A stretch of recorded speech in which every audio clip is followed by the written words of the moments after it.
Buenos días a todos. Bienvenidos al 21º Congreso Argentino de Farmacia Hospitalaria. Este es el Salón Independencia. Estamos bien ubicados porque estábamos en otro salón. Este es el Independencia.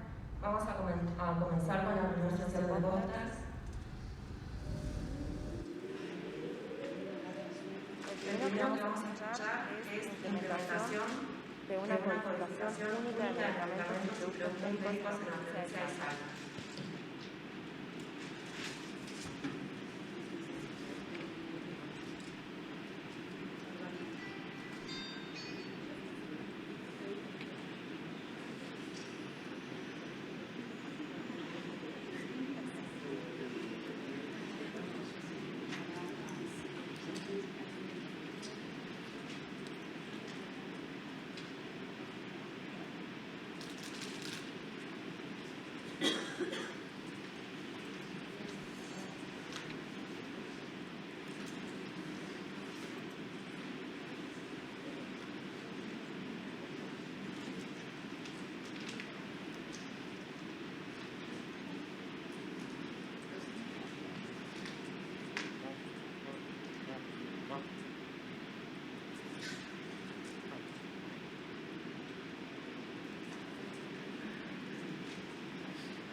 Buenos días a todos.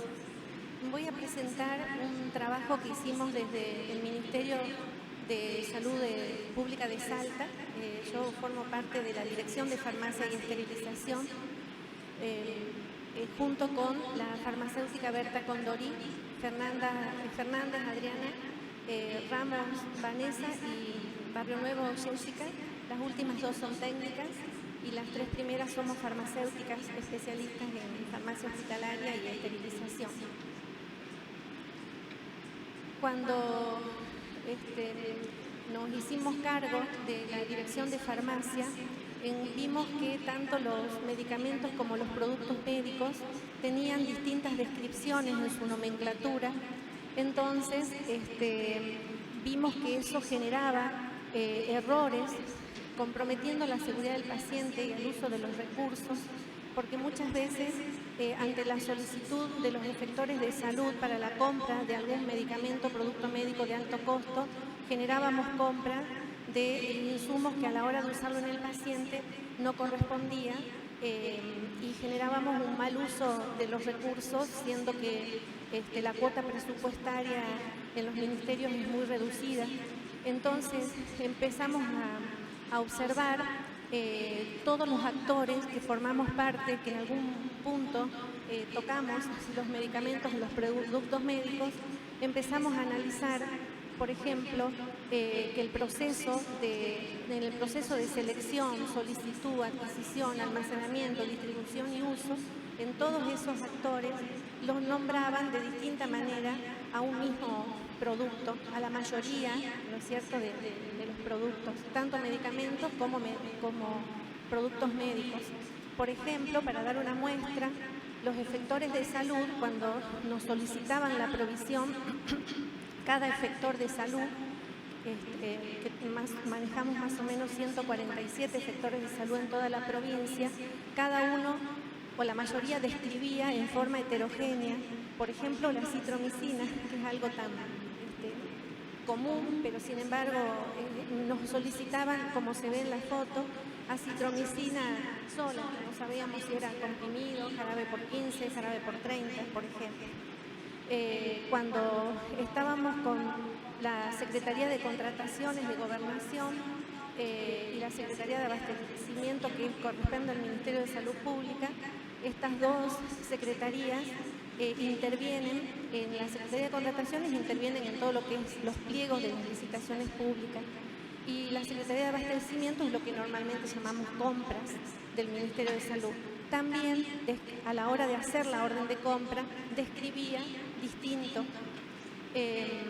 Los proveedores hacían los remitos, como se ve ahí, acitromicina, suspensión oral por 30, y capaz que nosotros pedíamos 15, o tal vez la orden de compra salía por comprimidos. O sea, vimos este tipo de desorden. Y como en Salta todo el almacenamiento de los medicamentos y productos médicos está bajo el resguardo de la empresa logística de almacenamiento y distribución, que es OCASA, también cada vez que ingresaba un producto creaba un renglón nuevo. Entonces, ante esta situación dijimos, ¿qué hacemos? ¿Puede pasar la siguiente? Ante esta situación, empezamos a ver en el país si existía alguna codificación de medicamentos y productos médicos, y encontramos, y no solo encontramos, sino que hablamos con CABA, y ellos aplicaban una codificación que es SKU, donde sectorizan a la codificación según niveles de rubro, niveles de grupo, niveles de clase, y encontramos que tenía una codificación que llegaba a veces hasta 18 números. Entonces veíamos como un poco dificultoso la cantidad de códigos, la cantidad de números para implementar algo nuevo, porque a lo mejor si hubiéramos venido con un ejercicio hubiera sido más fácil, pero de repente implementar algo tendríamos que tratar de reducirlo, de hacerlo lo más sencillo posible. Entonces nos valimos de la Organización Mundial de la Salud con las recomendaciones de ATC, que todos las conocemos, de anatómico, terapéutico y químico, para todo lo que es medicamentos. Y para codificar los productos médicos nos basamos en las recomendaciones de reglas de clasificación que establece ANMAT. Estas reglas están distribuidas según el tipo de dispositivos. Entonces los clasifican en no invasivos, como reglas del 1 al 4, en invasivos, reglas de 5 al 8, las reglas de 9 al 12 son las activas, o sea, son los productos médicos que necesitan de una alimentación eléctrica para funcionar, que no es lo que estamos comprando en este momento nosotros en la provincia como dirección de farmacia, lo tiene por ahora otra dirección asumida de hace años ya. Y las reglas de 13 a 18 tampoco las aplicamos porque son aquellos productos médicos que tienen incorporado también un medicamento, que por el momento tampoco son productos médicos que generamos la gestión de compra, de selección, adquisición para distribuir a los efectores de salud. Entonces,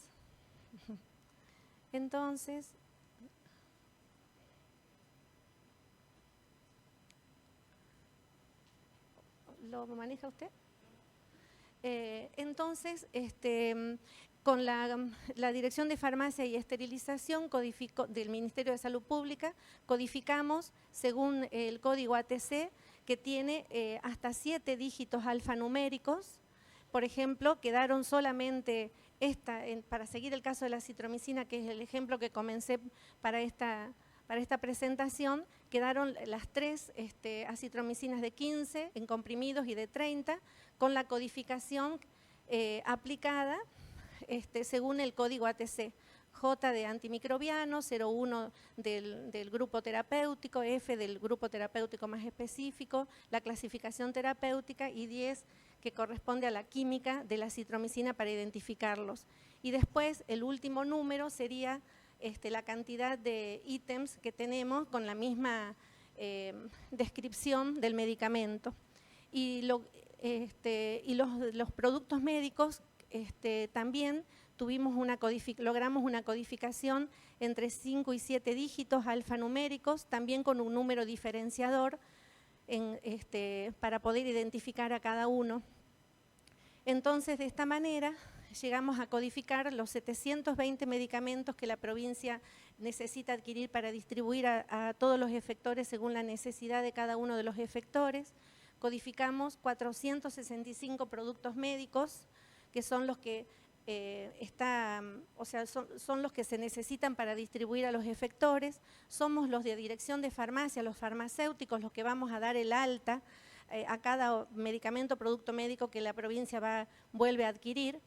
Tenemos un total entonces de 1.185 medicamentos y productos médicos, y esta limpieza o este orden generó dejar a la luz que dentro de OCASA, que es donde se recibe y se distribuye, había 1.156 renglones repetidos o en desuso, que eso a la hora de distribuir sí generaba mucha dificultad, no solo al efector que lo recibía, porque se equivocaban en la entrega, sino en que cuando uno tenía que analizar el stock que teníamos, al distribuir en los distintos renglones no sabíamos la cantidad que teníamos para volver a generar una compra, que no era menor esto.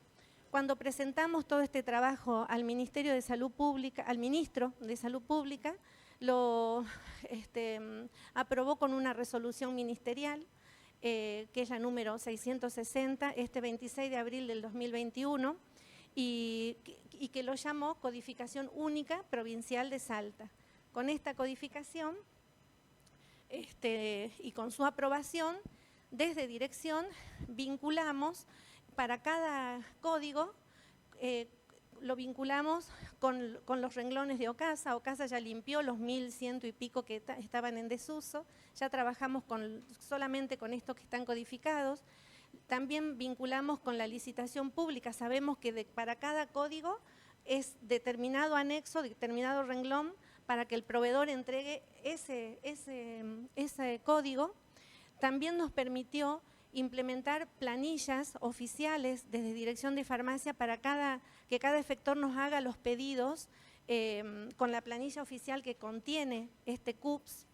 Y bueno, seguimos avanzando con esto porque nos abrió unas puertas grandes para ser instructivos, para hacer un sistema integrado informático, con el apoyo de Gobernación para que lo implementemos en la provincia. O sea, esta base de datos, que fue muy, muy laborioso hacerlo, nos abrió unas puertas grandes para el orden.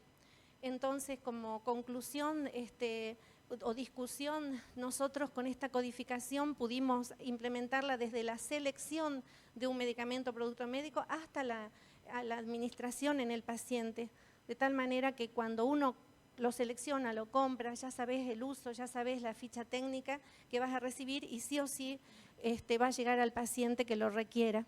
También nos va a permitir tener datos estadísticos provinciales, porque con la codificación ATC vamos a saber qué cantidad de antimicrobianos usamos en la provincia, qué cantidad de neurológicos, o sea, nos permite hacer datos estadísticos como para tomar también medidas sanitarias, prevención de eventos adversos por errores de nomenclatura. Esto también todos los actores hablamos con el mismo unificada la nomenclatura, entonces nos evitan eventos y nos evita tiempo en desperdicio. Y por supuesto garantizar un buen uso de los recursos y también mantener una comunicación efectiva. La comunicación no siempre es verbal, pero si en papeles tenemos la misma descripción, la comunicación termina siendo efectiva. Entonces, nos pareció importante mostrar este trabajo en un congreso, porque así como en Salta teníamos esta diversidad de nomenclatura, es algo que es frecuente y que puede ser una ayuda para el que lo necesite.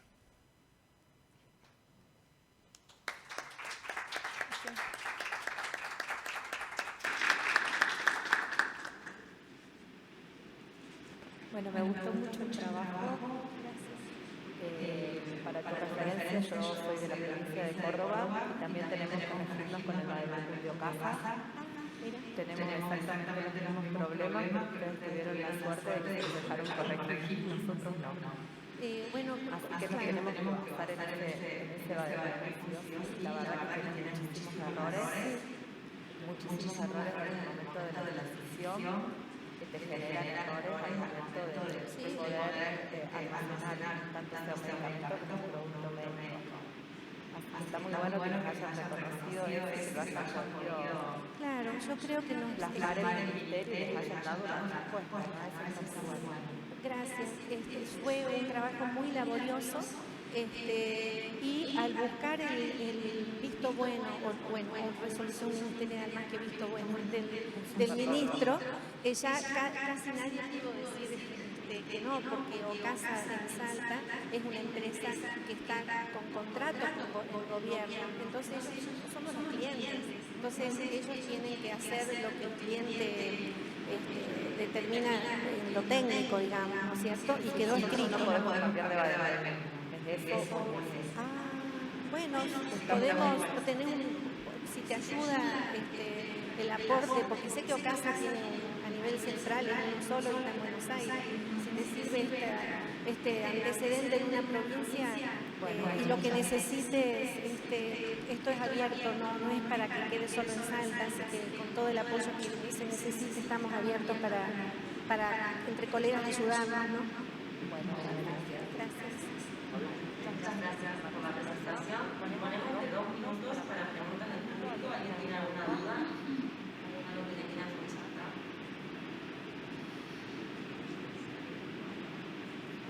Yo tengo otra pregunta. ¿Y Ocasa cómo tomó esta resolución de poder cambiarles códigos al momento de enviarte el producto médico o el medicamento a la farmacia? Nosotros trabajamos desde que yo estoy en esta gestión, hace 2 años que estoy como directora de farmacia de la provincia, y siempre vi muchas inconsistencias. Todas las inconsistencias las marqué desde que estoy en este cargo, por escrito, diciendo, por favor, nunca hablé de errores, nunca hablé de es tu culpa, siempre hablé de inconsistencias en el stock que está bajo mi resguardo. Entonces, y hay una comisión fiscalizadora que hace cumplir el convenio. Entonces me valí en buenos términos con la comisión fiscalizadora y con la parte jerárquica y farmacéutica de Ocasa, y hemos estado trabajando en conjunto. Reconocían las inconsistencias, reconocían que cuando el efector me pedía A y le mandaban B, el que padecía era el paciente. Fue como un trabajo muy minucioso, de mucho tiempo. Y terminamos, y estamos en este momento, me das la posibilidad de que lo cuente, en buenos trabajos, en buen trabajo de equipo, de tal manera que este sistema informático integrado que estamos en este momento armando, nos falta, digamos, informatizar desde los efectores hasta dirección de farmacia. Esa parte de provisión la estamos desarrollando nosotros en dirección de farmacia, lo técnico, y lo que lo va a transformar en un sistema informático es Ocasa, para que ese sistema informático de provisión se articule con lo que Ocasa tiene. Como yo explicaba, decía, tenemos en la provincia muchos fragmentos de sistemas informáticos, ninguno está integrado, entonces no nos sirve a nadie. O sea, vos ves un pedacito, y nosotros en dirección de farmacia no vemos nada, y tenemos que valernos de esa plantilla oficial del papel. Entonces ellos aceptaron, porque como se generó un proceso macro, aceptaron, y son ellos los que proponen hacer este despliegue de informático de provisión, el sector dirección de farmacia, que se enganche con todo lo que Ocasa, el sistema informático de Ocasa. Hemos hecho, como digo, o sea, mostrando inconsistencias hasta que reconocieron y reconocen que se les ahorra tiempo también a ellos si todos tenemos una transparencia de trazabilidad.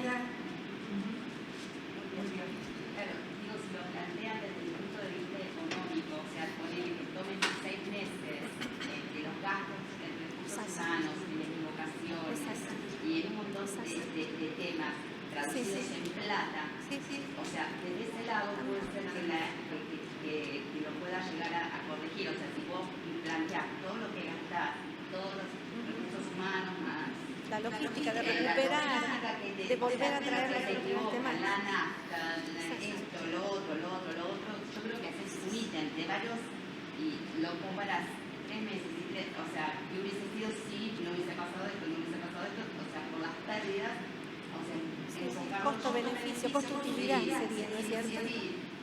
Sí, un compañero mío que está en farmacia de Posadas siempre dice, hay gobiernos, políticas que por ahí podés ejercerlo desde lo social y hay políticas que los podés ejercer desde lo económico. Entonces por ahí, dándole la vuelta. Por los costos, con costos, siempre se termina. Entonces, hay unos que son, o sea, pero bueno, sí.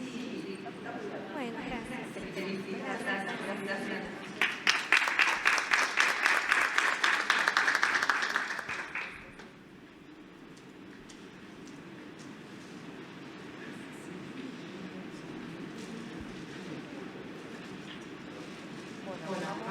Continuamos con el siguiente trabajo, es tocilizumab, el tratamiento de la infección por SARS-CoV-2 severa en un hospital de la comunidad.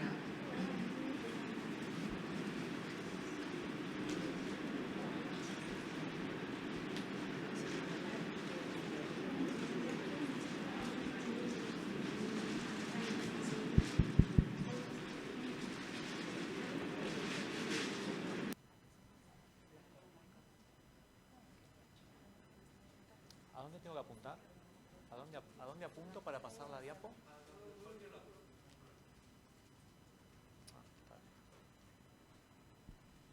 Bueno, buenos días. Mi nombre es Mariano Escolari y en esta oportunidad les quiero agradecer el espacio nuevamente y voy a presentar un trabajo que se titula, como bien dijeron, tocilizumab en el tratamiento de la enfermedad por SARS-CoV-2 severa en nuestro hospital, sí, que es el Hospital Británico. Bueno, para empezar con el tema, todos sabemos que desde el inicio de la pandemia por COVID-19 se han probado múltiples estrategias terapéuticas que obviamente ya existían para tratar de frenar al virus, donde algunas, las que se pueden destacar, son la hidroxicloroquina o cloroquina con y sin acitromicina, ¿sí? Lopinavir, ritonavir, por ahí también fue muy resonante en su momento. Quizás en un uso más informal la ivermectina, y así uno podría seguir el listado. Después llegó el plasma de convalecientes. Pero el factor común por ahí con estas drogas era que en un primer momento parecían prometedoras y después la evidencia fue mostrando que el beneficio por ahí no era tanto como se pretendía. Mientras eso ocurría, de manera paralela se empezaron a conocer los mecanismos moleculares que iba disparando el SARS-CoV-2 en un fenómeno muy explosivo, por así decirlo, que se llamó la tormenta de citoquinas, donde se vio que una interleuquina particular, que es la interleuquina 6, parecía tener un rol en la progresión de la enfermedad y en el pronóstico de la misma. De hecho, se pudo establecer una relación entre los niveles de interleuquina 6 y el pronóstico de la enfermedad.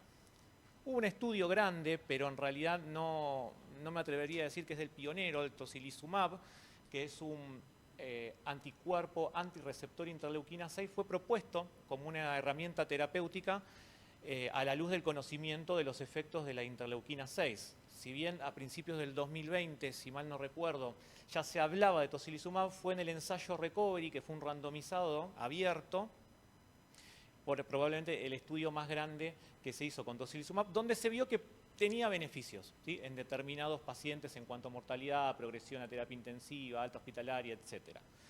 Entonces, un poco basado sobre esto, nos planteamos el objetivo de describir y cuantificar los desenlaces de los pacientes que recibían tocilizumab al día 28 de haberlo recibido, ¿verdad? Entonces, planteamos un estudio prospectivo, observacional y transversal en los meses de abril y julio del 2021, y se estableció, ¿sí?, tomando un poco la bibliografía de aquel momento, también inspirados en el Recovery, dentro de la institución, un criterio de severidad para que el paciente sea candidato a recibir la droga. ¿sí? Que era una oxigenoterapia de al menos 3 litros minutos para una saturación de al menos 94%, luego de haber recibido 48 horas de dexametasona, 8 miligramos por día, y además un nivel de PCR de 7.5 miligramos por decilitro. Y ustedes saben que la de PCR, al igual que la interleuquina 6, se vio que también estaba asociado al pronóstico de la enfermedad. Si el paciente cumplía con los dos criterios, ¿sí?, resumidos, se transformaba en candidato y recibía una única dosis de tocilizumab de 8 miligramos kilo con dosis máxima de 800 miligramos. Nos planteamos ver qué pasaba con esos pacientes en los siguientes desenlaces: mortalidad de cualquier causa, alta hospitalaria, pase a la UTI, necesidad de asistencia respiratoria mecánica y también efectos adversos. Entonces empezamos a reclutar pacientes. En realidad nosotros incluimos en este estudio, que forma parte de un estudio más grande que lo acabamos de terminar prácticamente, incluimos 24 pacientes. No aplicamos un criterio de exclusión, salvo que la información del paciente no sea completa. O sea, todos los pacientes que recibían tocilizumab y que además teníamos toda su información se incluían en el estudio, y en ese punto de corte, que fue para presentar aquí en el Congreso, juntamos 24. Hay una predominancia muy clara del sexo masculino, con un 83%, y una media de edad de casi 58 años. Las comorbilidades más frecuentes, digamos, fueron la obesidad, los antecedentes cardiovasculares, la insuficiencia renal y la diabetes. Y de ese total de pacientes, un grupo, la mayoría, el 83%, recibió el tocilizumab en sala general y el resto lo recibió ya directamente en la UTI. De los que recibieron el medicamento en sala general, el 55% pasó a la UTI, y de esos que habían pasado a la UTI, el 85% requirió asistencia respiratoria mecánica. Ahora, los pacientes que lo recibían ya estando en UTI, todos requirieron asistencia respiratoria mecánica. Así, a grosso modo, se ve que el paso a terapia intensiva está vinculado, o se estaría vinculado, con el uso de asistencia respiratoria mecánica. Ahora, en cuanto a los desenlaces, vimos que la mortalidad fue de un poquito menos del 17%. En cuanto a los pacientes que al día 28 se fueron de alta, fue casi el 46% fueron de alta, y el 37% permanecían aún internados. Y en principio no detectamos reacciones adversas que podrían atribuirse al tocilizumab. Como les decía, este es un trabajo más pequeño que forma parte de otro mayor, donde también yo se los quería compartir esto porque obtuvimos significancia estadística en los parámetros de inflamación, donde se ve arriba una respuesta que es esperable igual en la PCR, con un descenso significativo, y en la eritrosedimentación, no así en la ferritina, que es la que está en el medio. Entonces, a modo de discusión y conclusión, cuando uno introduce una estrategia terapéutica, siempre que se pueda, lo tiene que hacer en el contexto de un ensayo clínico. En la realidad que vivimos en este último año y medio, a la mayoría de los centros se le hizo casi imposible desarrollar ensayos clínicos al estilo Recovery o de un poquito menos de jerarquía, por lo que los estudios como el nuestro, que sería un real life, son importantes, ¿sí?, para aportar información sobre la eficacia y la seguridad de estos fármacos, mientras la evidencia de mejor calidad se va generando. Ahora, lo que nosotros observamos es que en principio tocilizumab tendría una tendencia favorable en cuanto a la mortalidad de cualquier causa, pero no sobre el alta hospitalaria y la necesidad de UTI o ARM. Bueno, la seguridad que nosotros obtuvimos la llamé aparentes porque en realidad nosotros cortamos al día 28, no medimos efectos diferidos de la administración de tocilizumab, si bien fue una única dosis. En principio me pareció correcto llamarla aparente. El estudio de todas maneras tiene limitaciones. La principal, la más fuerte limitación que tiene es que no tiene un grupo control. Eso no nos fue como nosotros, si el paciente se ponía severo, no randomizábamos, no hicimos un randomizado, entraba dentro de la única rama del estudio que era tocilizumab, entonces no tenemos un buen comparador. Por eso hablo de tendencias ni no de efectos en la discusión.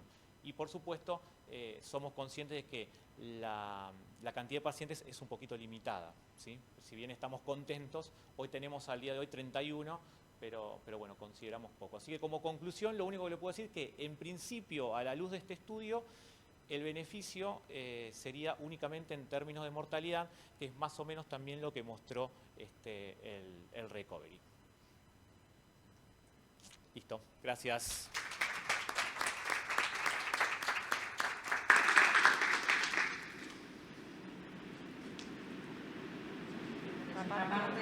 ¿Alguna pregunta? ¿O muy rápido? ¿O no se entendió nada? ¿O fue muy rápido? Bueno, es interesante. Sí, cuesta mucho entender.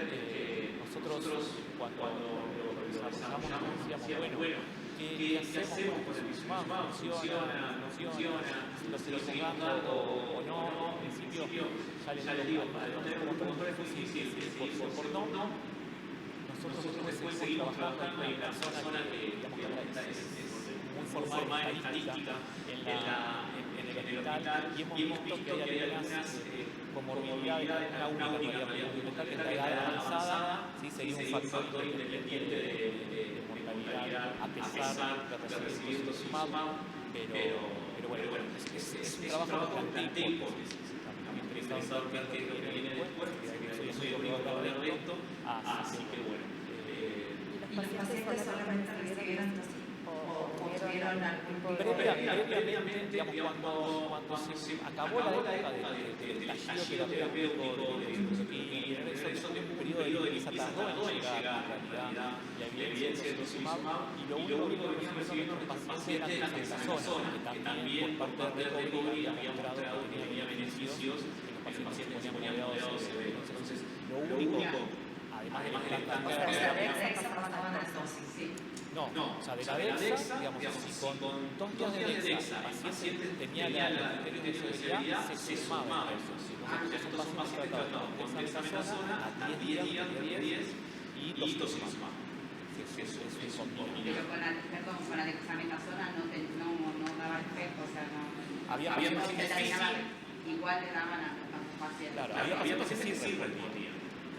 Pero si el paciente tras 48 horas de dexametasona empeoraba, una PCR con 5 más y tenía un requerimiento alto de oxigenoterapia, era candidato a recibir tocilizumab y incluíamos en el estudio. Sí, hay pacientes que respondían a la DEXA y no entraban. Y no entraban. Los que respondían a la DEXA no entraban, no los ponían en el grupo, digamos. No, tenía que cumplir estrictamente con los 2 criterios. O sea, con la saturación. Con la saturación por un lado y la PCR por el otro. Si los dos se combinaban, se lo daban. Si no, sería con dexametasona o criterio médico. Claro. O sea, radiológica, el criterio a veces se prima, ¿no? Pero en principio esa era la regla. Se cumplió bastante bien. Una preguntita. Sí. Si tenés previsto, ya lo estás haciendo, ya lo hiciste, todo el tema de costos. Bueno, el tema de costos en realidad fue el primer limitante que encontramos para implementar la estrategia. La realidad es que al principio había surgido un primer análisis sobre el tocilizumab que daba resultados medios inconcluyentes, podía ser científicos que no terminaron de conversar. Cuando entró recovery, que en realidad fue el estudio que desplazó hacia el análisis a favor de tocilizumab, ahí medio como que, si bien no lo medimos, dijimos, bueno, parece que funciona, vamos a ver qué gas. A nosotros la mortalidad bajó. Si no hubiera pasado, no sé decir que... Claro, porque por ahí con 10 camas de terapia, o sea, sí se podría hacer un análisis, es decir, en realidad se gastó tanto, pero se recuperó en 10 camas terapia o... Claro, la medición económica no la tenemos, pero es un beneficio, digamos, que han demostrado otros en realidad. No, está bueno, obvio. Bueno, gracias. Bueno, de nada.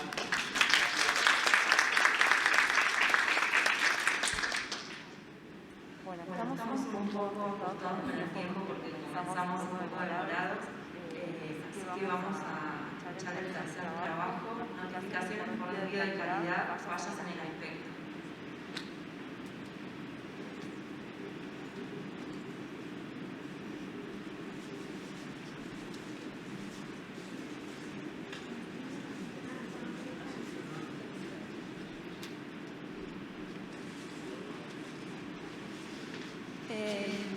Bueno, buen día. Yo soy Josefina Venero, soy residente del segundo año en control de calidad de medicamentos y actualmente me encuentro en el servicio de laboratorio de ensayos farmacotécnicos junto a la doctora Adriana Fernández, acá presente, y otros compañeros que no pueden estar hoy. Presentamos este trabajo, notificaciones por desvío de calidad, fallas en el aspecto. Fallas en el aspecto consideramos aquellas que se detectan a simple vista por parte del paciente o del personal de salud que lo tenga en la mano y realice la denuncia. Por lo tanto, se considera importante estudiar la incidencia del aspecto en cuanto a la toma de decisiones por parte para la fiscalización por parte de la autoridad sanitaria, ya que permite evidenciar un desvío en la calidad del producto y además puede detectarse la posible causa que lleva al producto fuera de especificación.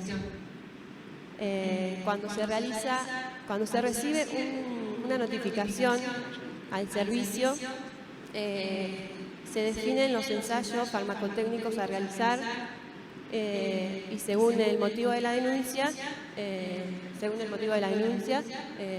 se van a realizar entre ellos una inspección visual que consiste en inspeccionar visualmente el producto, el ensayo de hermeticidad que está codificado en Farmacopea Mexicana y consiste en sumergir el producto en una solución de azul de metileno en condiciones de presión en un determinado tiempo y ver si el colorante penetra o no el envase primario. Y el ensayo de simulación de uso que consiste en simular la forma de administración según esté descrito en el prospecto o en la información al paciente. Bueno, el objetivo fue analizar los reportes de farmacovigilancia recibidos en el servicio y también demostrar la información que brinda el ensayo de simulación de uso y el ensayo de hermeticidad es una herramienta crítica a la hora de definir si hay un desvío o no en la calidad del producto. Para esto lo que hicimos fue un estudio observacional, descriptivo, transversal y retrospectivo, donde en una planilla se recopiló todas las notificaciones recibidas en el periodo desde marzo del 2020 hasta julio de 2021, donde se analizó cuáles ingresaron por aspecto, los ensayos realizados y si cumplieron o no con las especificaciones. Y a partir de este análisis se obtuvo que de las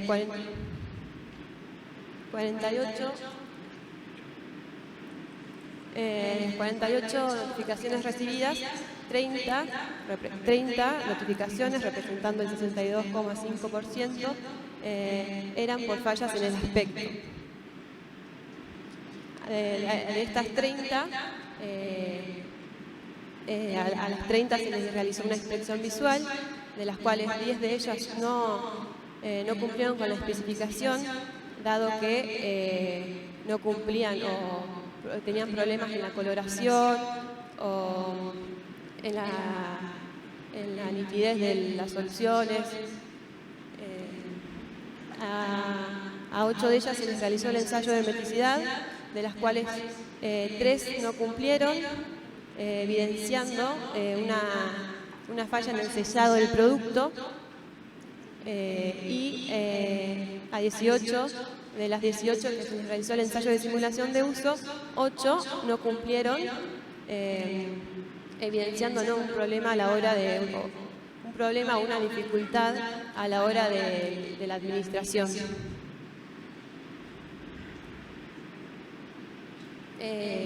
Bien, entonces del total de las notificaciones recibidas por fallas en el aspecto, el 43%, representando casi a la mitad de las notificaciones, derivaron en el retiro del mercado y o en la implementación, o se les exigió al laboratorio elaborador que implementen acciones correctivas. Es importante destacar que es casi el 50% y el que representa que se puede detectar por el aspecto una falla en la calidad del producto. Además de detectar una falla en la calidad del producto, se puede evidenciar la causa que lleva a este producto estar fuera de la especificación. Bueno, también la información sirvió para destacar que la información que brinda el ensayo de hermeticidad y el ensayo de simulación de uso es importante, ya que no se obtiene mediante otros ensayos farmacotécnicos. Por lo tanto, sería importante que el ensayo de hermeticidad se incluya en la farmacopea argentina. Y bien, nada, ahí está el mail para realizar las notificaciones correspondientes. Y bueno, queríamos destacar en este espacio la importancia de realizar las notificaciones por parte del personal de salud, ya que es la etapa primordial para la farmacovigilancia y para que desde nuestro lado podamos realizar la investigación correspondiente.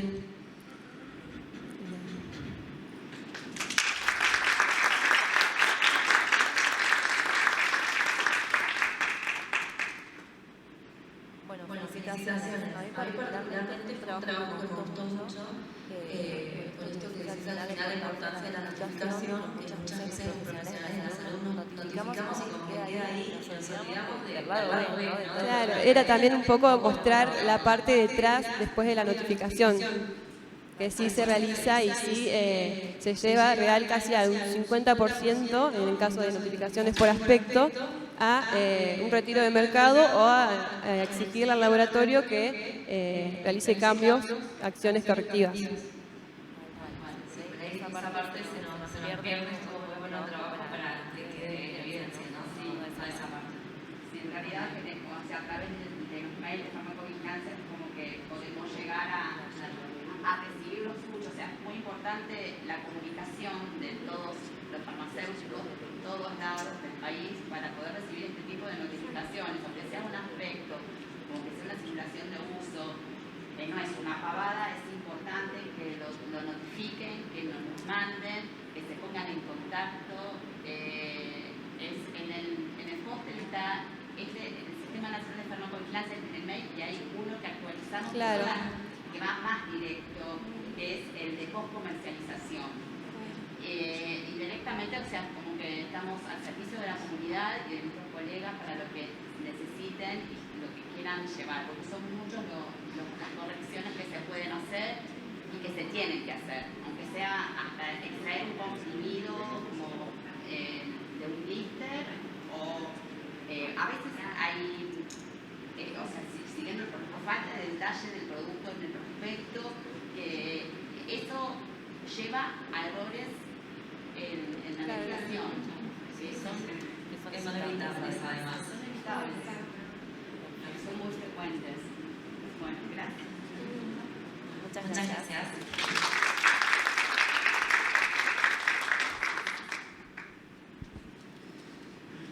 Bueno, la presentación de este trabajo es virtual. Vamos a ver cómo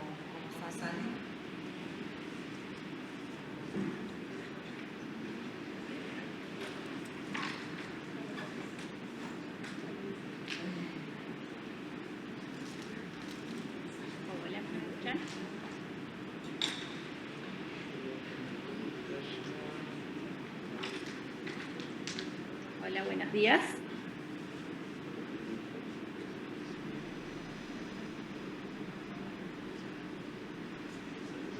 Hola, hola.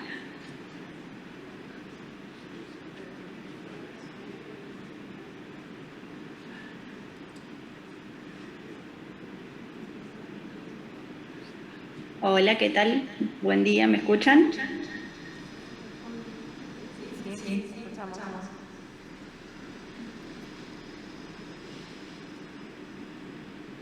Perfecto, bueno, comparto la pantalla para presentar el trabajo.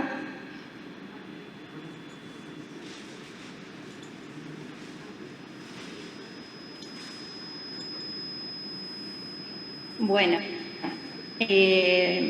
nuestra comunicación breve se denomina farmacéutico hospitalario en el equipo de Thinking. Thinking o pensamiento de diseño es una metodología ágil que se utiliza para resolver problemas que no están debidamente definidos y que a la vez necesitan soluciones innovadoras. Esta metodología es ampliamente desarrollada en otros ámbitos, como por ejemplo lo que es la ingeniería, pero no tiene gran desarrollo en disciplinas del campo de salud.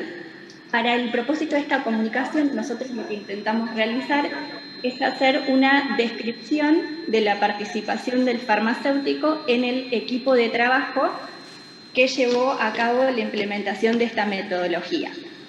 El equipo de trabajo estaba formado por colaboradores de distintas áreas de la institución que participaban de forma directa o indirecta en el proceso que se quería mejorar. El proceso que se quería mejorar en este caso era la operativa de los quirófanos y a través de ello la mejora en la atención y en la seguridad del paciente. El equipo de trabajo en el cual estaba incluido el farmacéutico hospitalario debió cumplir una serie de etapas. La primera etapa de Design Thinking es la etapa de empatizar. Para ello, el equipo de trabajo se juntó con los involucrados en el proceso que se quería analizar. Dentro de estas personas que se entrevistaron de forma empática, estaban, por ejemplo, los médicos cirujanos, la gente de admisión, de recepción, de enlace, entre otros. Se buscaba a través de estas entrevistas que ellos cuenten su punto de vista y ver qué información se podía obtener y puntualizar un poco más cuál era el problema que se buscaba solucionar. La segunda etapa de Design Thinking es la etapa de definición. Con este objetivo se volvió a reunir el equipo de trabajo e intentó definir cuáles eran los problemas que los usuarios, también llamados stakeholders, les habían comentado en la etapa anterior. Entonces, a través de distintas notas y usando la creatividad para generar ideas innovadoras, fueron intentando definir los problemas que les presentaron. La tercera etapa de Design Thinking es la etapa de idear. Para eso, el equipo de trabajo empezó a proponer distintos tipos de ideas más concretas o ideas más abstractas. A todas esas ideas que fueron poniendo, las colocaron en una matriz de priorización para ver cuáles de esas ideas que eran bastante creativas podían ser más tangibles y más posibles. Para pasar a la cuarta etapa del diseño, que es la etapa de prototipar. En esta etapa, ¿qué se busca hacer? Se busca intentar materializar de forma un poco más concreta esas ideas que eran abstractas en el paso anterior. Para ello, el equipo de trabajo buscó material reciclable e intentó poner esas ideas que habían imaginado de forma innovadora y creativa y bajarlas a la realidad a través de maquetas, de estructuras y todo en forma tangible para bajarlas a la realidad. El quinto paso y último de Design Thinking implica testear. ¿Para qué se realiza eso? es una reunión en donde el equipo de trabajo que estuvo trabajando en todo el proceso se reúne con los stakeholders, es decir, con los involucrados de forma directa o indirecta en el proceso, y les cuentan cuáles fueron las ideas que proponen para mejorar esos errores o lo que se quiera solucionar. Se realiza en este paso porque se les cuenta de forma verbal antes de hacerlo de forma concreta, de forma que puedan identificar si va a ser exitoso o no va a ser tan posible la solución de los problemas que se proponen. Bueno, los entregables son aquellos productos que se obtienen luego del desarrollo de todas esas etapas que vimos anteriormente. Principalmente se hicieron 2 entregables. El primer entregable fue la reestructuración de la planta baja de la clínica. ¿Por qué? Porque se había encontrado en las primeras etapas de encuestas de empatización que uno de los puntos de dolor era que el paciente cuando ingresaba en la institución se perdía y demoraba tiempo en llegar al quirófano, ¿sí? Entonces se demoraban las cirugías y la operatoria del quirófano iba demorándose. Entonces lo que se hizo fue señalizar de forma con carteles cuál era el camino que tenía que seguir el paciente para llegar a admisión, para llegar a la sala de espera y luego al quirófano. El segundo entregable que se obtuvo de este proceso fue la reestructuración del segundo piso de la clínica, que es el piso en donde se encuentran los quirófanos. Como se puede ver en la imagen, hay una serie de flechitas porque se propuso unos cambios estructurales en cuanto a algunos lugares estratégicos. Había un espacio que estaba inutilizado y ahí se colocó el sector de enlace para que esté más cerca de los quirófanos y lo que es administrativo esté dentro del mismo piso. Luego se cambió de lugar la farmacia de quirófano hacia un lugar más grande donde tenía más metros cuadrados, lo que permitía que esté a la vez estratégicamente más cerca de los quirófanos, puedan disponer en el momento de mayor cantidad de material y medicamentos, más ordenados y no haya ningún tipo de demora en ninguna cirugía. También se cambió el lugar del estar médico porque en estas etapas que vimos anteriormente, otro punto de dolor que se había detectado era que las cirugías se trababan ya que los pacientes se demoraban al ingresar al quirófano porque el médico estaba dando la devolución a los familiares de los pacientes y no podían entrar porque esa sala estaba ocupada. Entonces, a raíz de todo este análisis, podemos decir que el farmacéutico hospitalario tiene un gran potencial para aportar a la organización de la salud en cualquier aspecto. ¿Por qué decimos esto? Porque tiene una mirada transversal, activa, ya que en su diaria interactúa con todos los sectores de un hospital que le permite tener una visión amplia de todos los procesos. También hay que destacar en este punto la importancia del farmacéutico capacitado, en este caso, en gestión de proyectos.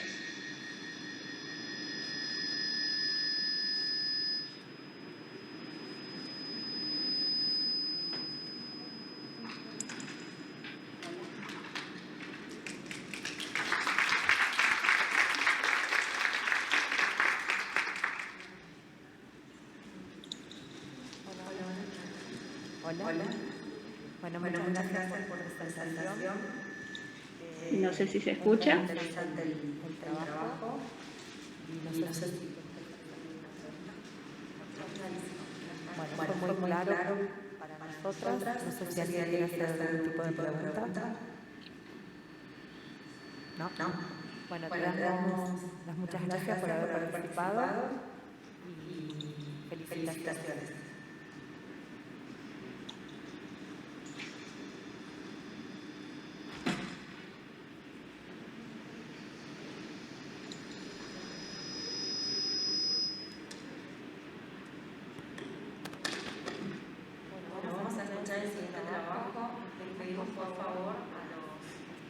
sectores respeten el tiempo porque estamos muy ajustados. Recuerden que son 7 minutos. El siguiente trabajo es impacto del farmacéutico clínico en la difusión de errores de administración y prescripción de medicamentos en un hospital de comunidad. Nosotros desde Zoom no estamos pudiendo escuchar ninguno de los usuarios.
Hola. Hola, hola, ¿se me escucha ahora? Hola.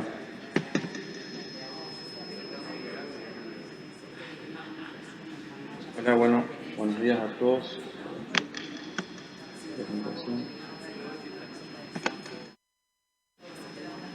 Bueno, buenos días a todos. Mi nombre es Facundo Gastaldi, pertenezco al Hospital Alemán de Capital Federal y junto con mis compañeros realizamos este trabajo que se llama Impacto del farmacéutico clínico en la disminución de errores de administración y prescripción de medicamentos en un hospital de comunidad. El mismo se basa en la importancia de la validación farmacéutica y por lo tanto de la presencia del farmacéutico en un hospital para la disminución de los problemas relacionados con medicamentos y de los posibles errores de medicación que se pueden ocasionar.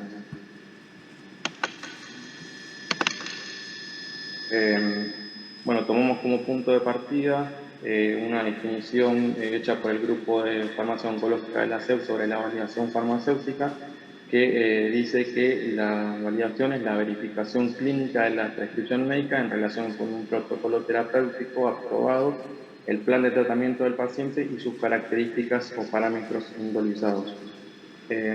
Armamos este pequeño cuadro descriptivo que habla del ciclo de la administración en nuestro hospital, en la que, bueno, a través del sistema informático con el que trabajamos, todo arranca con la prescripción del médico. Luego de esto, el servicio de enfermería realiza el pedido de la medicación que necesita. Posteriormente aparecemos los farmacéuticos con la validación de ese pedido y luego, bueno, se manda a preparar por el técnico de farmacia para ser entregado a enfermería y la posterior administración. Lo que pudimos ver es que había muchos medicamentos con una posología irregular de administración, ya sea semanal, bisemanal o mensual, que muchas veces eran solicitados en momentos en los que no se necesitaba y lo que podía provocar administración por no ser el momento.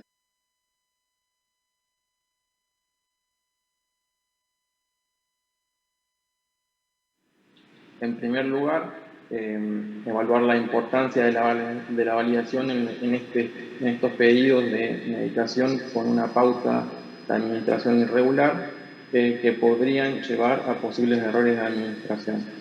Y por otro lado, en lo que respecta a la validación de lo que son las prescripciones médicas, evaluar el impacto que tienen en la terapia de los pacientes para mejorar las diferentes farmacoterapias y ayudar con esto al bienestar del paciente.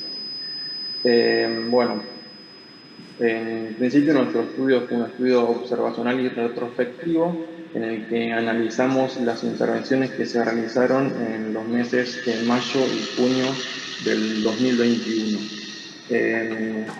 Lo que hicimos fue un análisis de las intervenciones realizadas durante ese periodo y cuantificamos las intervenciones sobre estos pedidos de medicamentos con una pauta irregular de administración que pudieron evitar algún posible error de administración.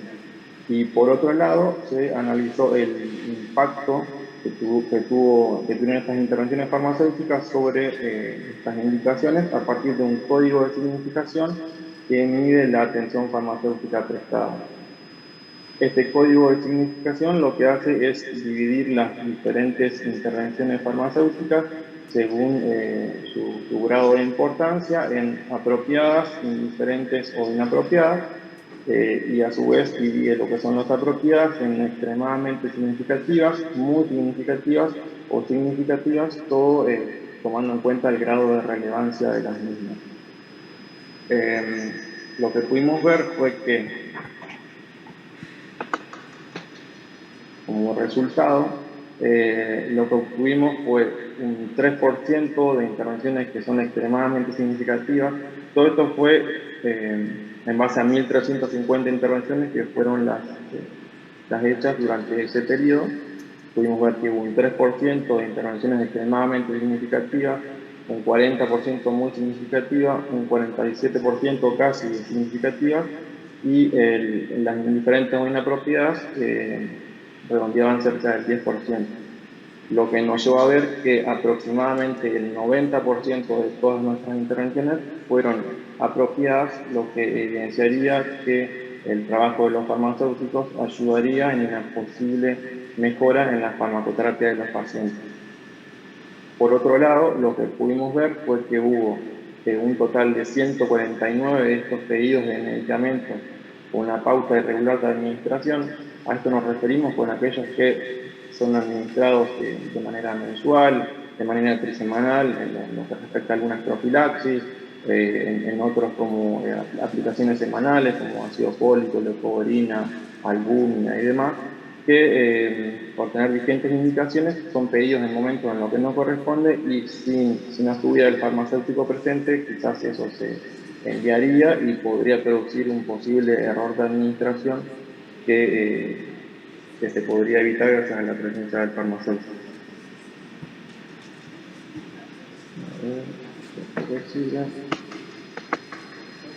Bueno, resumiendo un poco todo esto que dije, podemos ver la importancia del farmacéutico clínico y que el rol del farmacéutico dentro del servicio hospitalario es muy importante para poder detectar todos estos posibles problemas relacionados a medicamentos que se podrían dar y disminuir todas las consecuencias que estos podrían tener. A su vez, también muestra la importancia de que haya una persona presente que pueda validar y ver todo este tipo de indicaciones para poder determinar en qué momentos es conveniente o no dispensar estos medicamentos y evitar que se puedan llegar a administrar en momentos en los que no corresponde.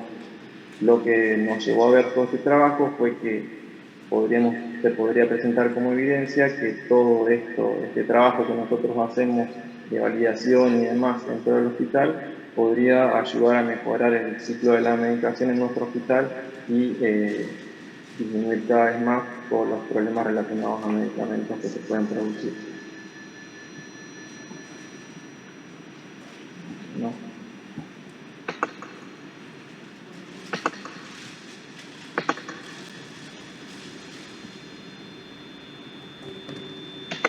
Bueno, muchas gracias. Es muy interesante el trabajo. Estamos con muy poco tiempo y bueno, vamos a enviar preguntas y estamos muy atrasados. Quería saber nada más si lo llegan a notificar, toda la validación que hacen, si la llegan a notificar en el Sistema Nacional de Farmacovigilancia por errores de medicación, porque sería como importante. Te acercamos a hacer preguntas.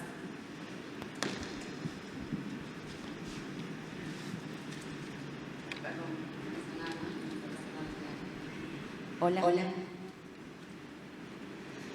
¿Cómo estás? Gracias por todo el trabajo que hacen, es fundamental. Lo único que yo quería preguntarles es si de todo este trabajo llegan a la fecha de notificación del Sistema Nacional de Farmacovigilancia. Porque realmente yo trabajo haciendo un análisis de la base de datos de notificación. Encuentro que la presencia de farmacéuticos... No se escucha la sala porque si me están haciendo preguntas, no estoy escuchando nada. Hola.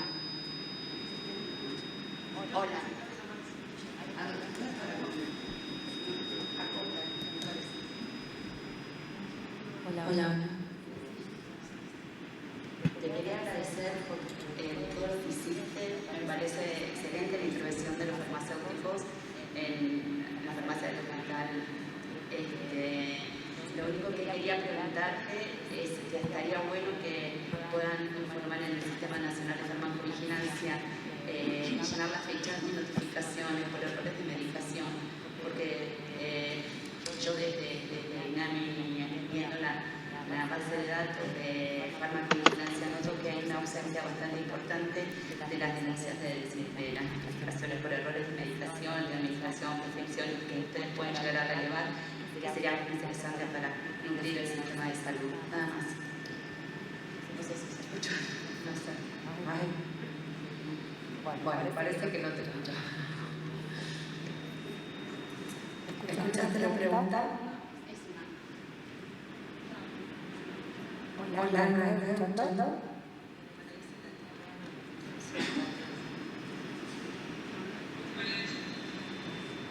Bueno, le vamos a hacer llegar. No estoy escuchando. Para que complete la variación que informa el sistema.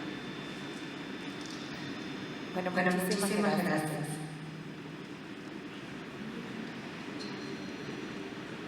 Bueno, vamos a escuchar la siguiente presentación.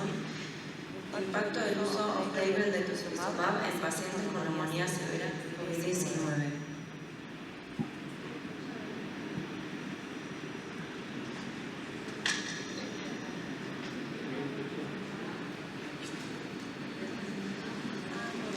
Recordamos por favor a los expositores que sean respetuosos con el tiempo porque estamos escasos de tiempo. Recuerden 7 minutos para la exposición.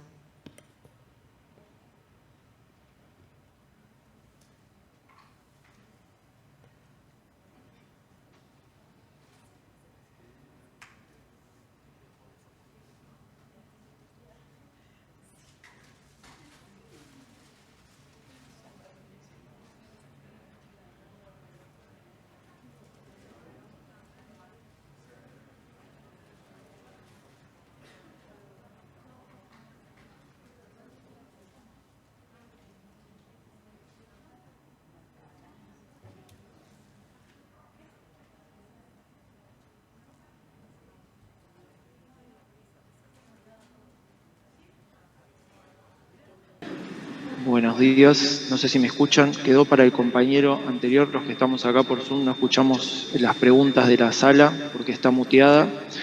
Así que no sé si quedó alguna pregunta pendiente del trabajo de los colegas del Hospital Alemán.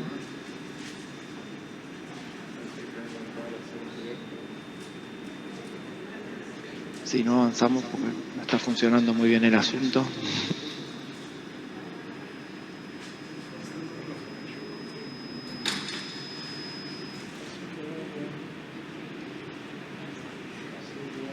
Bueno, aguardo. Hola. Hola. Aguardo las indicaciones para comenzar. Nosotros no escuchamos la sala. No sé si hubo preguntas para el compañero anterior del Hospital Alemán.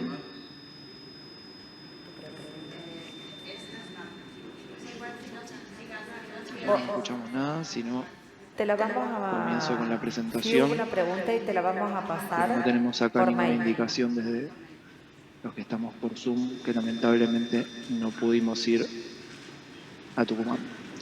Bueno, acá me dicen que inicie con la presentación. Vamos a comenzar.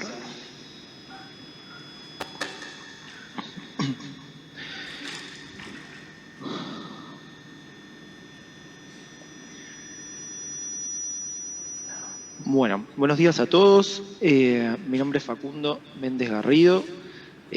Junto con el equipo de las clínicas del Grupo MINT realizamos este trabajo denominado Impacto del uso off-label de tocilizumab en pacientes con neumonía severa COVID-19.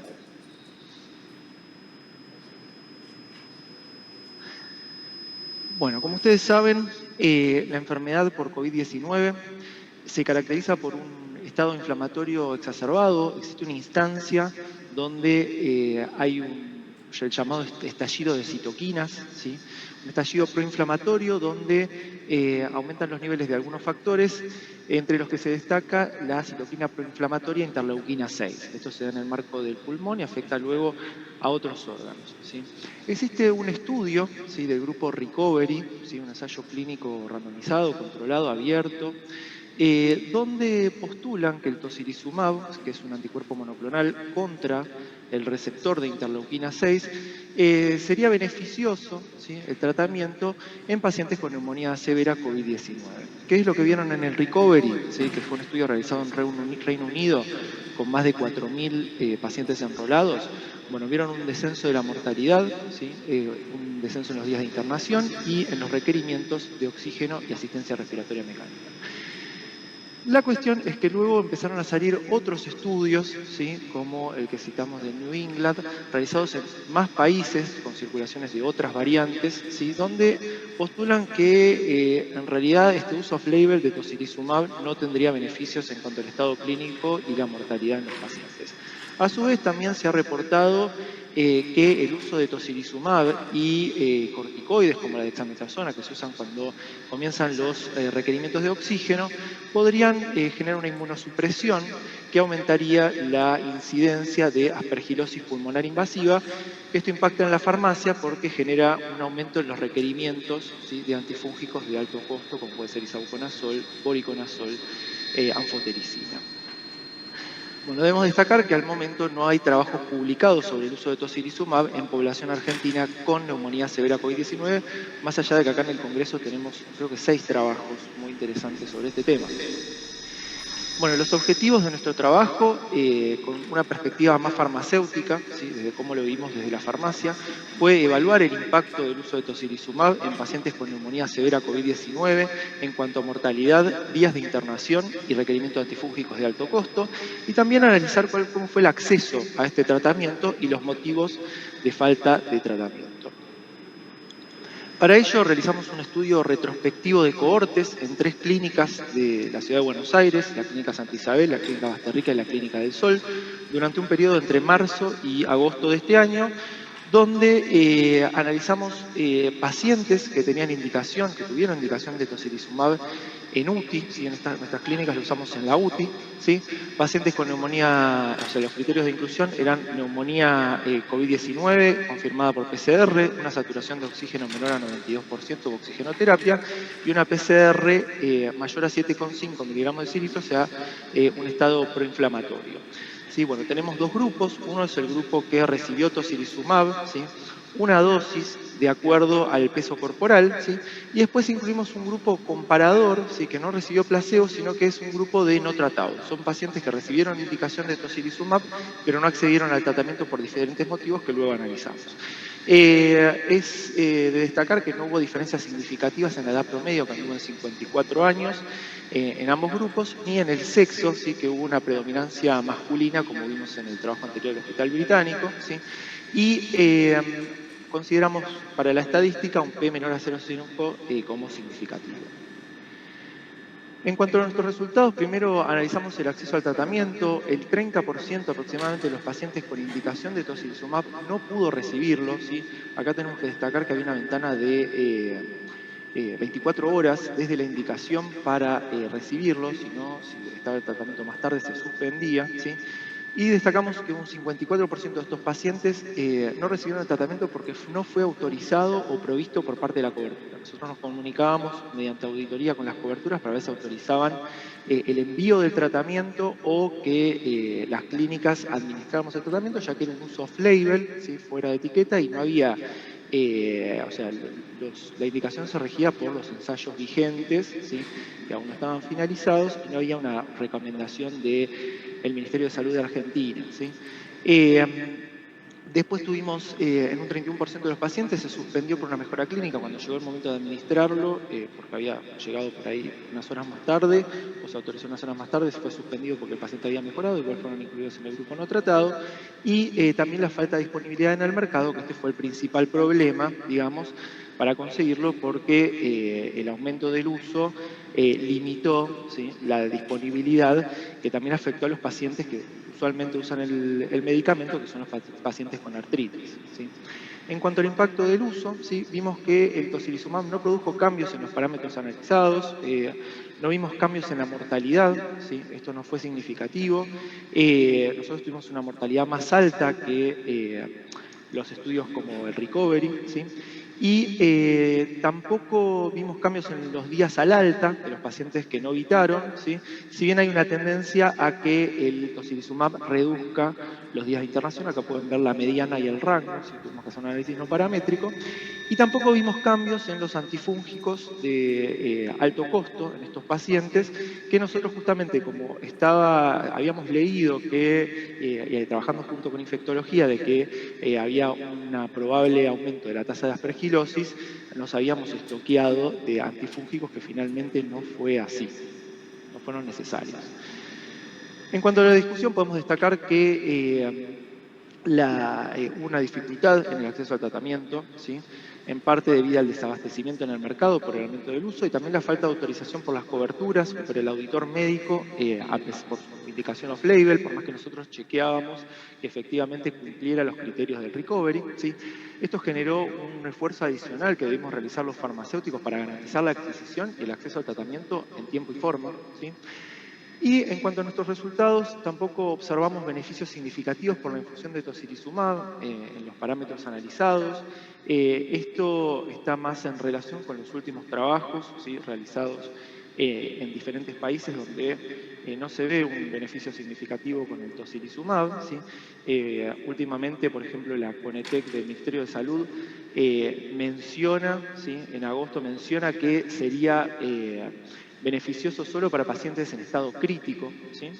Y bueno, algo de nuestro estudio que nos juega en contra es que, bueno, obviamente tenemos un N reducido, ¿sí? Menos de 50 pacientes, por lo cual sería necesario realizar estudios complementarios, también evaluar otros parámetros, analizarlos junto con parámetros bioquímicos, ¿sí? Nosotros lo vemos más desde el punto de vista farmacéutico. Bueno, entonces, como conclusión, podemos afirmar que la indicación off-label de tocilizumab conllevó dificultades, ¿sí? En el acceso del tratamiento, ¿sí? Y que el tocilizumab no generó beneficios significativos en este estudio preliminar en una muestra de pacientes argentinos, ¿sí? Con neumonía severa COVID-19. Muchas gracias por su atención y bueno, estamos abiertos a la discusión si ustedes podemos escuchar. Bueno, muy lindo tu trabajo, excelente tu exposición. Muchas gracias por haber participado. No te vamos a hacer preguntas porque estamos corto de tiempo, pero la verdad que fue muy interesante. Acá mis compañeros del chat están diciendo que ellos lo pudieron escuchar desde Zoom. Nosotros estamos por Zoom, pero no sé allí si nos quieren hacer alguna pregunta. Si no, también nos pueden escribir. Acá puse el mail mío de contacto, pero trabajamos en equipo con las 3 clínicas. Así que si quieren contactarnos, nosotros vamos a escribirles a algunos. Bueno, acá me dicen que continuamos con el trabajo número 7, así que bueno, muchas gracias.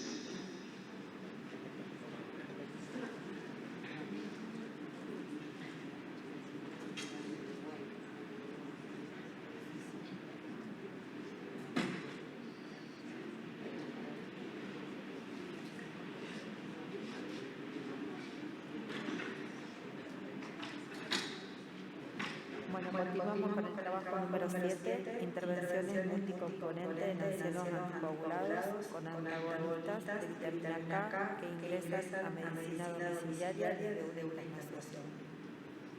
Bueno, ahí puse para compartir pantalla. Díganme si se escucha, si se ve bien. Arrancó. Muy bien, chat. Se escucha bien, perfecto. Bueno, arranco entonces. ¿Se escucha en la sala del Congreso?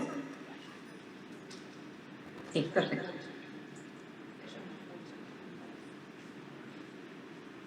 Bueno, buenos días a todos. Mi nombre es Tamara Valle, yo soy farmacéutica del Hospital Italiano, del área de medicina domiciliaria.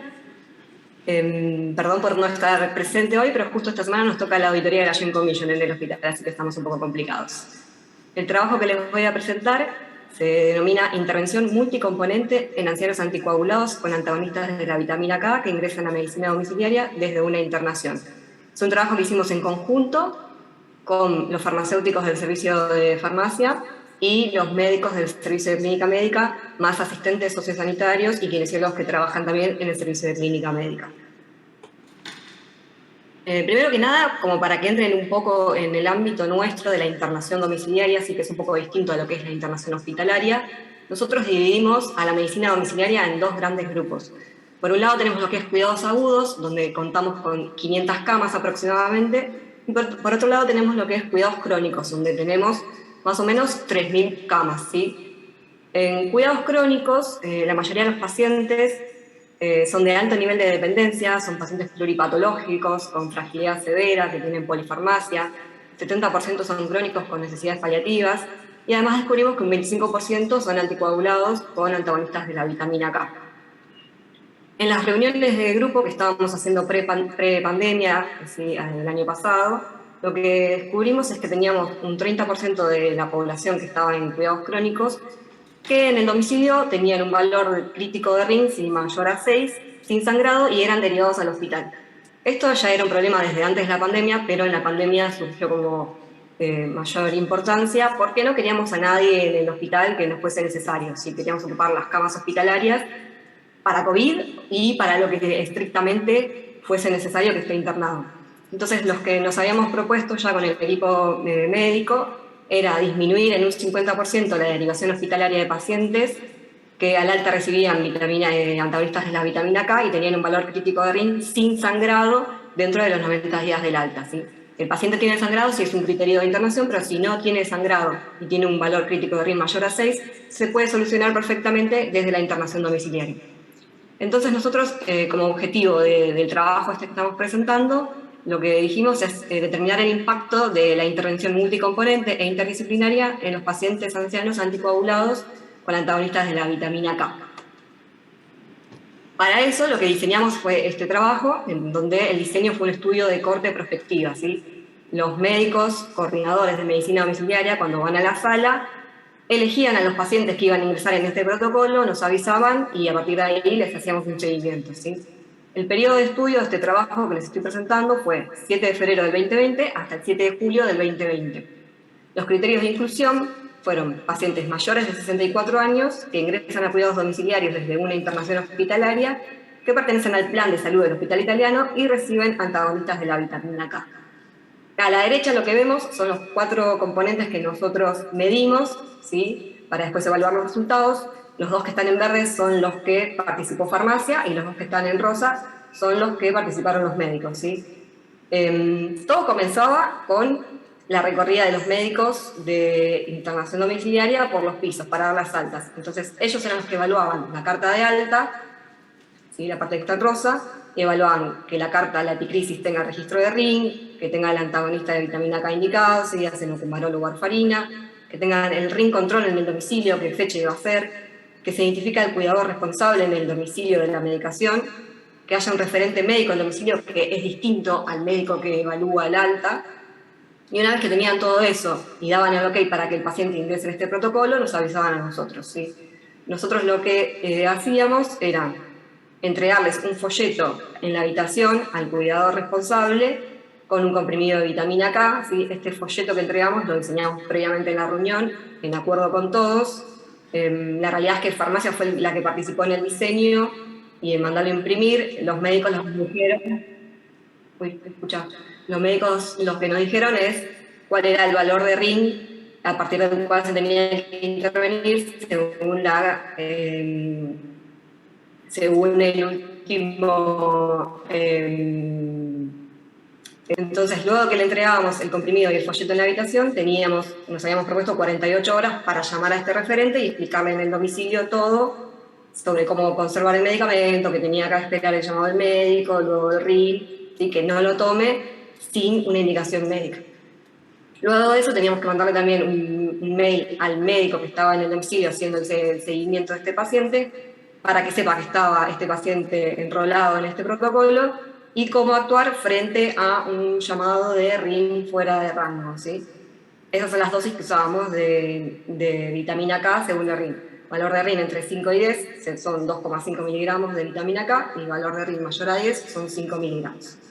Luego de todo eso, bueno, lo que evaluamos son los indicadores de resultado, que es el porcentaje de pacientes que se evitó finalmente derivar al hospital. Y bueno, los resultados que obtuvimos con todo esto fue, en la epicrisis, el 91% de los pacientes tenían indicado el antagonista de la vitamina K correctamente, el 70% tenían el Ring control en el domicilio, el 40% identificó al cuidador responsable en el domicilio.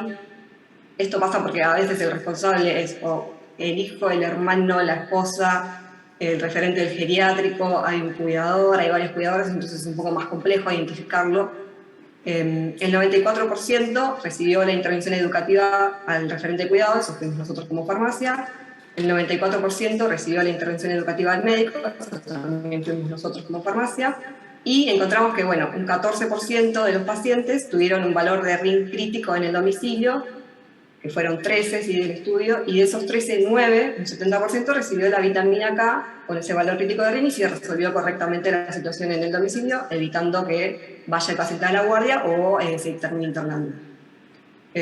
Los otros pacientes, ¿sí? Los otros 4, el médico clínico que lo asiste en el domicilio decidió resolverlo de otra forma por fuera del protocolo, aún teniendo la vitamina K, que puede haber sido suspender obviamente la cenotumarol o la warfarina y volver a hacer un RIN, y quizás el RIN a las 24 o 48 horas daba bien, entonces no usaron la vitamina K, pero tampoco los derivaron al hospital. Así que la derivación hospitalaria, solo por el RIN con un valor crítico sin sangrado evidente, fue de 0. Además medimos los eventos adversos por RIN en bajo rango y también fue 0, si esto TBP, TEP o ACV. Y la mortalidad fue de un 12%, ninguna fue por sangrado, ¿sí? Esto más que nada tiene que ver con la edad de los pacientes y porque muchos pacientes estaban en cuidados paliativos, ¿sí? De toda la población que nosotros analizamos, nuestro N fue 94, ¿sí? La edad media fue 86, por lo cual la realidad es que en muchos pacientes la causa de mortalidad fue independientemente de este RIN fuera de rango. El 72% nos dio mujeres, el 94% nos dio que eran pacientes crónicos complejos y el 75% con necesidades paliativas, ¿sí? De acá también hacemos esta relación con la tasa de mortalidad que encontramos.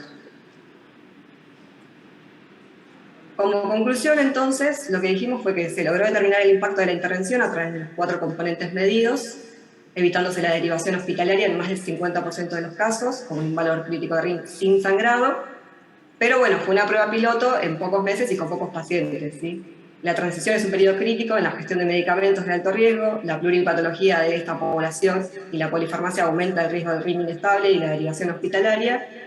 Y bueno, la limitación que tuvimos, como les dije, que es un estudio piloto en grupos reducidos de pacientes, actualmente está en curso, ¿sí? Hoy por hoy vamos más de 330 pacientes ya enrolados en este protocolo. Todavía no sacamos nuevos datos, pero como esta prueba piloto nos dio bastante bien, la idea es continuarlo para siempre. Así que bueno, muchas gracias. No sé si hay preguntas. Si me escuchan, si se escucha bien.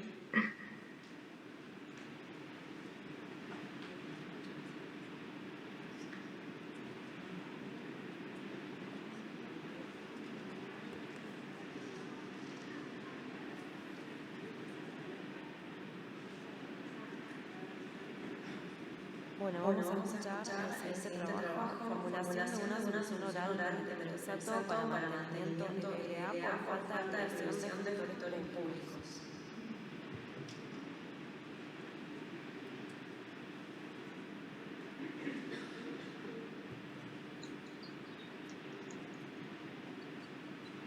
Hola, ¿qué tal a todos? Ahí voy a compartir pantalla, necesito que salga de pantalla compartida la anterior.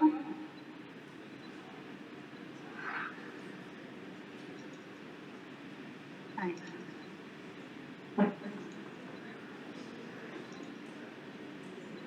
Ahora sí, espero que me están escuchando bien. Bueno. ¿Se escucha? Perfecto. Bueno, hola a todos y todas, espero que se escuchen en la sala. Nuestra comunicación es sobre la formulación de una solución oral de methotrexato para mantenimiento de leucemia linfoblástica aguda por falta de provisión de efectores públicos. Para eso lo que... Si arranca esto. Ahí está.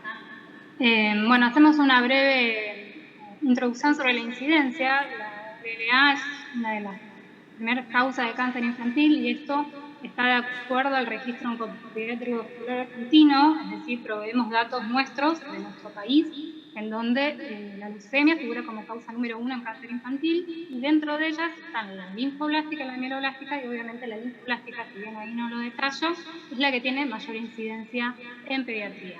Para hacer más o menos lo que pasa en nuestra institución, lo que hicimos fue un estudio retrospectivo de la cantidad de pacientes que recibieron tratamientos con antineoplásticos desde enero de 2020 a junio de 2021 para ver cómo se reporta esta incidencia a nivel local En nuestro caso encontramos más cantidad de tumores sólidos que hematológicos, pero de estos 264, el 22% corresponde a pacientes con LL. Y de este total, el 68% son pacientes que no tienen obra social, con lo cual dependen de sectores públicos para poder recibir su tratamiento en tiempo y forma.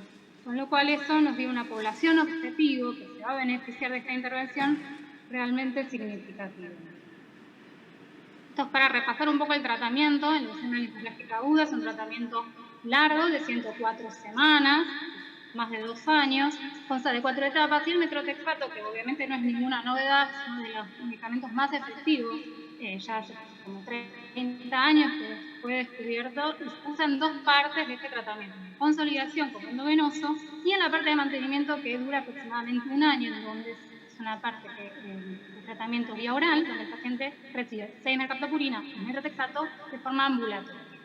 Tiene un periodo de 1 año aproximadamente, con lo cual es relevante que a partir de hace 5 años atrás empezamos a entregar únicamente mercaptopurina por falta del metrotexato.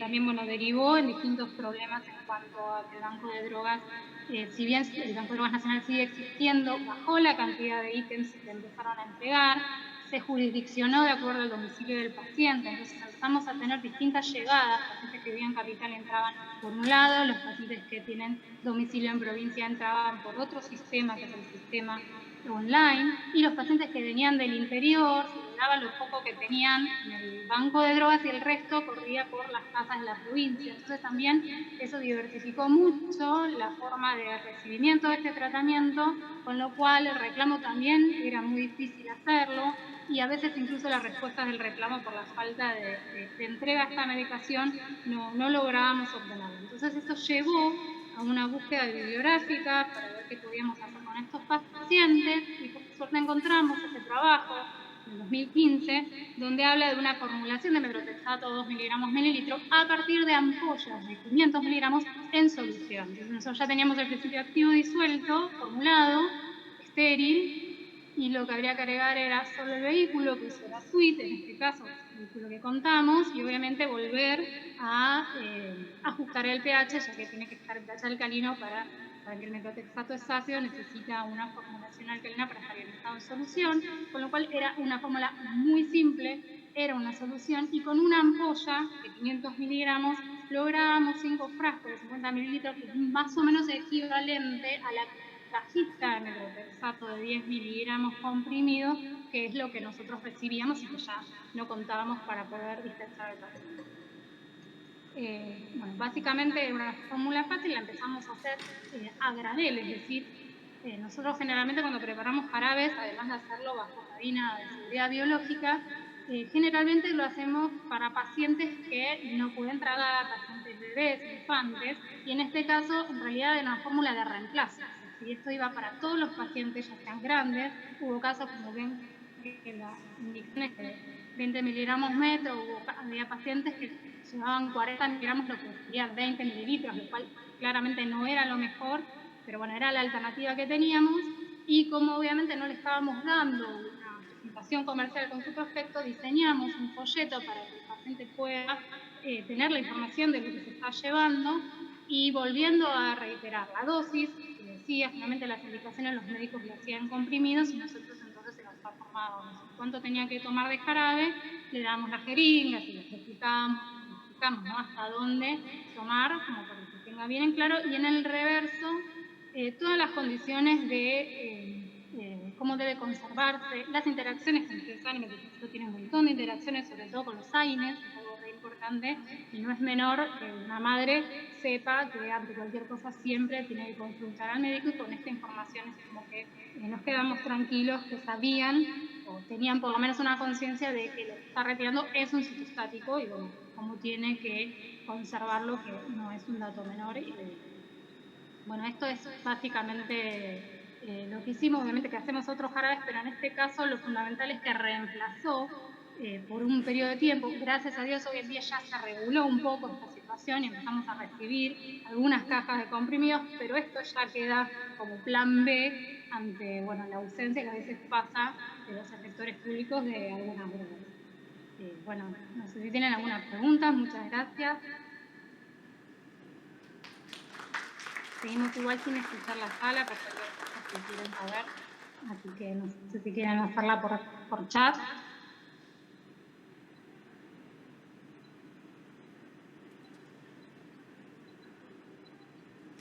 No, gracias a ustedes. Termino de compartir, así puede compartir el siguiente.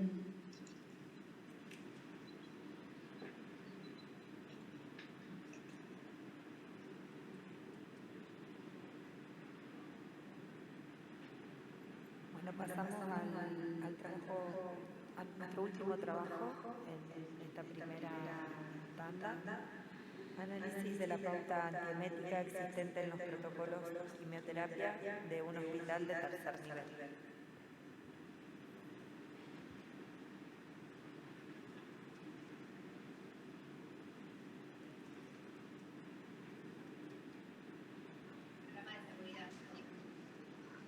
De esa tarea puntualmente no. Y lo que tenemos, ¿Ahí me escuchan todo bien? la creación de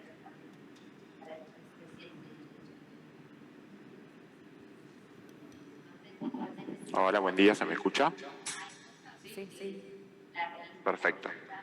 Bueno, mi nombre es Santiago Woley y les voy a presentar el trabajo realizado durante mi rotación por el servicio de formulaciones no estériles en el Hospital San Roque de Gonet, denominado análisis de la pauta antiemética existente en los protocolos de quimioterapia de un hospital de tercer nivel. Bueno, la EMESI, que son las náuseas y los vómitos provocados por la quimioterapia, puede afectar negativamente la calidad de vida del paciente y obviamente la adherencia al tratamiento. Dependiendo del momento de aparición, se puede catalogar en aguda dentro de las primeras 24 horas de realizado el tratamiento, retardada posterior a este periodo de tiempo y anticipatoria cuando se produce previo a un nuevo ciclo de la quimioterapia. Sin embargo, hay factores propios del paciente y la enfermedad que pueden generar la aparición de la emesis. En 1997, Paul Hesketh propuso un esquema de clasificación de los agentes antineoplásicos en 5 grupos en función de su poder emetógeno intrínseco. Pero años posteriores, esta clasificación se modificó, quedando estos 4 niveles que hoy en día se reconocen. Aquellos fármacos de nivel 1 o de mínimo poder emetógeno son aquellos que provocan menor al 10% de emesis, nivel 2 o bajo entre un 10 y un 30%, moderado entre un 30 y el 90%, y aquellos fármacos de alto poder emetógeno son aquellos que generan emesis en un porcentaje mayor al 90%. Pero esto no contemplaba el poder emetógeno de las combinaciones de los esquemas de quimioterapia, por lo que años posteriores Hesketh propuso una serie de reglas para poder estimarla, en donde primero hay que identificar el agente citostático más emetógeno de la combinación y luego considerar la contribución de los restantes a dicho fármaco. Aquellos fármacos que están dentro del nivel 1 no contribuyen a la emetogenicidad de la combinación. Si hay uno o más de fármacos que están dentro del nivel 2 o bajo, aumentan en un nivel el grado de emetogenicidad del más emetógeno, y los fármacos de nivel 3 o 4 aumentan el grado de emetogenicidad en un nivel por agente.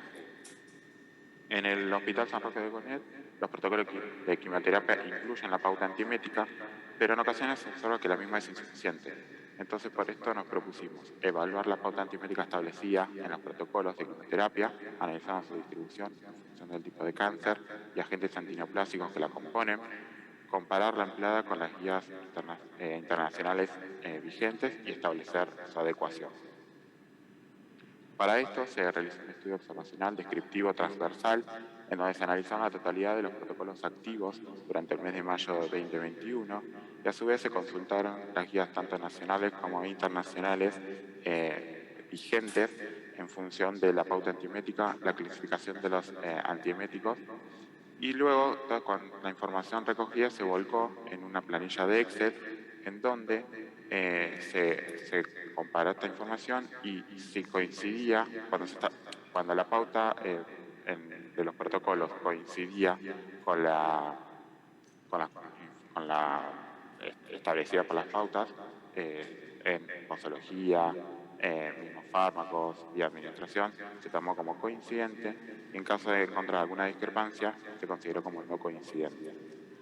Se analizaron un total de 65 protocolos en donde se vio que dentro de los cánceres, de los cuales los mismos, la gran mayoría, correspondía a neoplasias de tipo gastrointestinal, lo cual puede afectar en una no adecuación de la pauta antiemética, no por la pauta en sí, sino por el compromiso anatómico que ésta puede desarrollar. Por otro lado, al clasificar a los agentes antineoplásicos por su poder metógeno intrínseco, se observa que cerca del 50% corresponden a un nivel bajo. Pero este patrón se invierte cuando aplicamos las reglas por Hershey para la metogenicidad de la combinación de estos agentes, y esto se puede observar mejor en el gráfico de barras, en donde las barras verdes corresponden al poder metógeno intrínseco de cada uno de los agentes antineoplásicos, y en naranja el poder metógeno de la combinación de los mismos. Sin embargo, estas reglas propuestas por Hershey no son tenidas en cuenta por las guías internacionales. Esto nos hace pensar en la implicancia clínica de las mismas. Finalmente, se observó un bajo porcentaje de pautas antieméticas coincidentes entre las guías y las estipuladas en los protocolos, no solo por diferencias en cuanto a posología, vía de administración o duración de la misma, sino también que esto nos hace plantear si todos los protocolos de quimioterapia requieren pauta antiemética, ya que de acuerdo a las guías, aquellas de poder metógeno mínimo no lo requieren. Por otro lado, si hay omisión de antieméticos, fármacos como los inhibidores de los receptores de neurocinina 1, como la Prepitant o Fosaprepitant, no están incluidos en la pauta antiemética del hospital, sino que se los utiliza en casos extremos, a modo de rescate.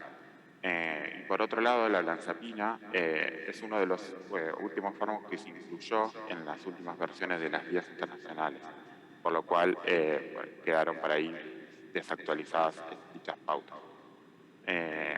Dichos resultados demuestran la necesidad de compensar la pauta antiemética, optimizando los recursos disponibles y así aumentar el control de la emesis aguda, evitando complicaciones y facilitar el cumplimiento del tratamiento quimioterápico para los pacientes. Muchas gracias.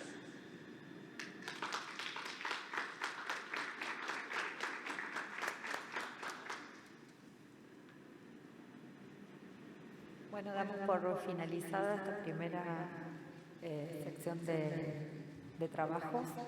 Muchas gracias por la presencia de cada uno de ustedes. Gracias por asistir.